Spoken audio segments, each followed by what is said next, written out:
Hey, welcome to another episode of Real Talk. This week we look at the many moods of man, or explore some emotions.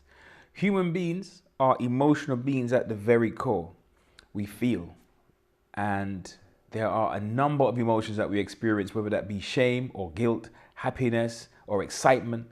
However, one of the feelings that I want to speak about in a little bit of detail with the limited time that we have today is depression. Now, depression is more than just a bodily sensation or feeling sadness. Depression is more than just a kind of condition where we could say to somebody, you're not yourself, but just snap out of it. And for sure, depression is not a sign of weakness. So when we're talking about emotions, we're talking about feelings, we're talking about bodily sensations that help us to understand what an emotion is. Now, depression is something that there's various types of depression, but let's just deal with mood depression, not bipolar or those that are related to chemical imbalances. Just because of the limitations of time, we could look at mood depression.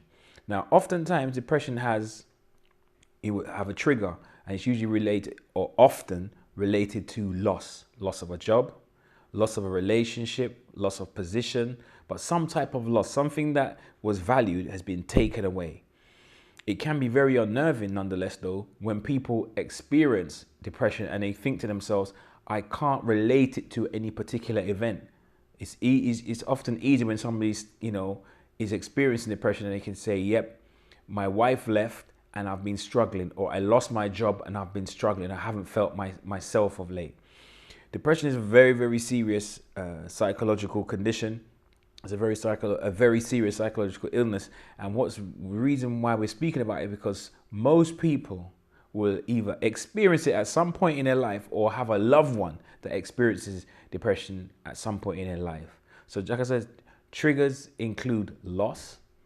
And what are let's say, the cognitive consequences, or what are some of the thought processes that are linked to depression? Definitely seeing no way out.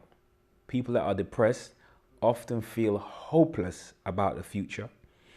They often feel helpless about and question their ability, or totally doubt their ability to get help and to move out of the situation that they're in. Sometimes there's certain behaviors that are associated with depression. People with depression, they sometimes self-medicate, drink alcohol, or use substances to, let's say, tranquilize the pain or help them to overcome those uncomfortable feelings. People who are depressed often isolate themselves. They used to be a social being and now they don't hit the same social circles. One is because they don't have the motivation, and two is because they feel self-conscious, as if that is something that people will notice about them, and they feel like it's a loss of face. So there's a lack of motivation, there's a feeling of helplessness, there's a feeling of hopelessness, but there's also the isolation and the self-medication. There's bodily sensations, or let's say the feeling side. It can be constant sadness. Sometimes a person might feel tearful and not know why they're feeling tearful. They're not crying in relation to a specific event, but just that feeling, that low feeling. One of the ways of telling that you are depressed or that you might need to seek professional help is, one of the things that we notice is that the things that we enjoyed doing when we were not depressed, now we gain no more enjoyment from. So it can be anything, but one of the things or a number of things that we qualify is a loss of appetite. Poor appetite is usually associated with depression. Not in and of itself is not depression, but it is usually, that is one sign or symptom. Lack of sex drive, poor sleep, sometimes poor hygiene and poor self-care, and definitely a motivation. In extreme cases, people can feel thoughts of suicide and self-harm when they're depressed. And there's always a kind of anxiety about the future. Now, there are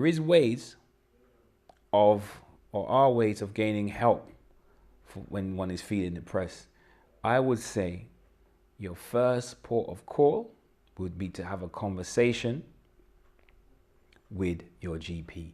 But before you even make that conversation, let's go before making an appointment. You could go on, for example, the NHS website and just have a look at a video or read an article about depression just to get some ideas.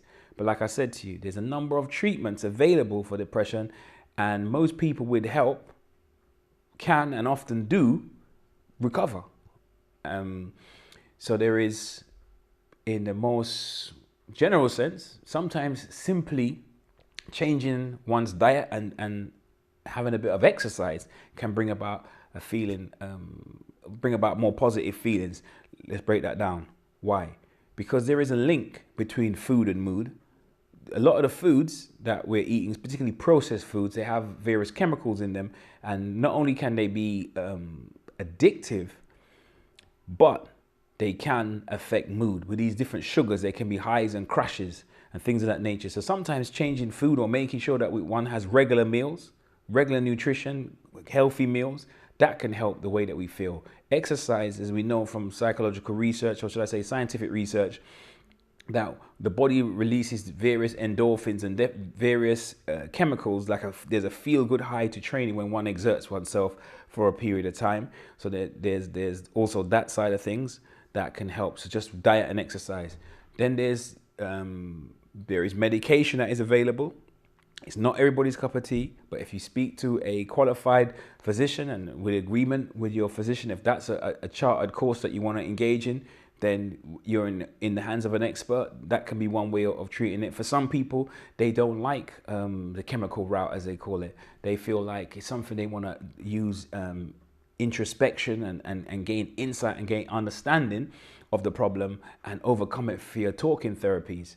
And that is also available. There are a number of psychological models available. Cognitive behavior therapy tends to be the preferred model, but there are a number of psychological models of talking therapy that are available, and that can help depression. It's not only CBT. It's not the magic bullet. It's not the wonder cure. It's known to be helpful because there's research to support it, but it's not the only one.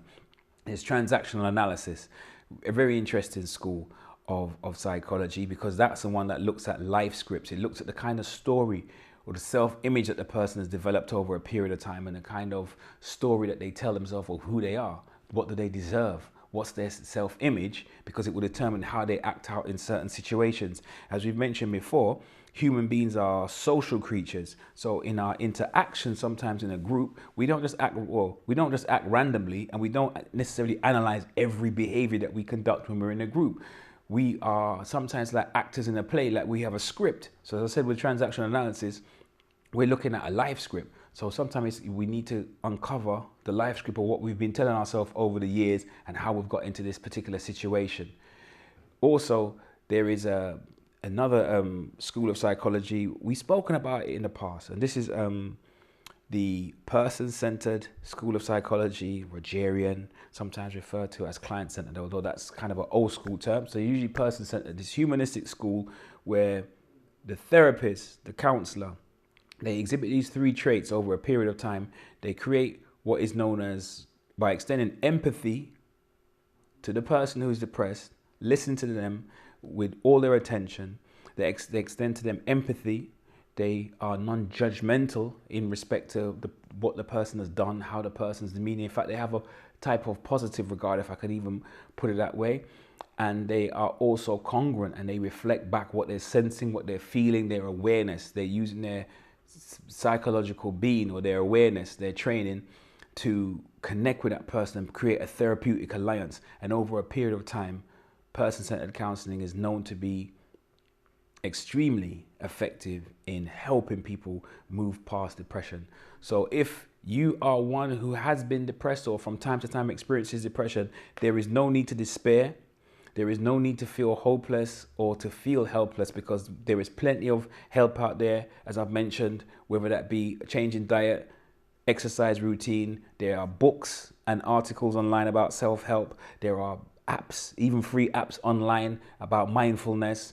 There is the NHS website. There is with information to empower you. There is your GP, and there is counseling and psychotherapy available. So between those various phenomena, there should be help, I'm certain there's help, and I hope to see you next time for another installment of Real Talk. It's been a pleasure. Catch you next time.